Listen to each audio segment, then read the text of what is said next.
পূর্ব মেদিনীপুর জেলার সমুদ্র উপকূলবর্তী দীঘা সুন্দরী সংলগ্ন কাঁথি শহরে স্বাধীনতা পূর্ববর্তী অজ্ঞানতার অমানিসা থেকে মুক্তি পেতে এবং উচ্চশিক্ষায় শিক্ষিত করে তুলতে পথিতয়সা মুক্তমনা বিশিষ্ট সমাজসেবী বাবু বিশ্বম্বর দিন্দা তার পুত্রের স্মৃতি রক্ষার্থে 1926 সালের 15ই জুলাই একটি কলেজ প্রতিষ্ঠা করেছিলেন, নাম প্রভাত কুমার কলেজ কাঁথি।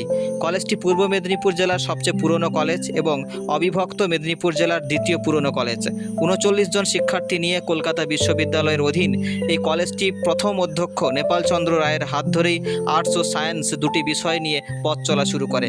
সেদিনের সেই ক্ষুদ্র আয়তন আজ মহিরুহে পরিণত হয়ে জ্ঞান পুষ্পের সৌরভে আমোদিত করেছে সারা বাংলায়। 1985 সালে এই কলেজ বিদ্যাসাগর বিশ্ববিদ্যালয়ের অনুমোদন পায়। বর্তমান অধ্যক্ষ ডক্টর অমিত কুমার দে মহাশয়ের হাত ধরে কলেজের উত্তরোত্তর শ্রীবৃদ্ধি ঘটে চলেছে। কলেজে বর্তমানে 24টি বিষয়ে অনার্স কোর্স, 3টি বিষয়ে পাস কোর্স রয়েছে একটি প্রফেশনাল কোর্স, শিক্ষক শিক্ষণ বিভাগ, 6টি বিষয় পিজি কোর্স এবং সর্বোপরি হিউম্যানিটিজ ও সোশ্যাল সায়েন্স এবং ন্যাচারাল সায়েন্সের research centre. College with potential for এক্সিলেন্সে অ্যাওয়ার্ড প্রাপ্ত ন্যাকের দ্বারা এ গ্রেডে উন্নীত এই কলেজ। সেই সাথে এআইসিটি অ্যাপ্রুভড বিসিএ কোর্সগুলিও রয়েছে।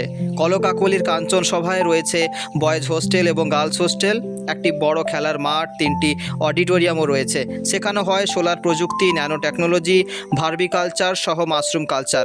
পড়াশুনোর সাথে সাথে খেলাধুলাতেও এই কলেজের নাম প্রতি বছরই খবরের শিরোনামে থেকে থাকে। কলেজে রয়েছে একটি কেন্দ্রীয় গ্রন্থাগার। এই গ্রন্থাগারে দৃষ্টিহীন ও বধির ছাত্রছাত্রীদের জন্য পড়ার ব্যবস্থা রয়েছে।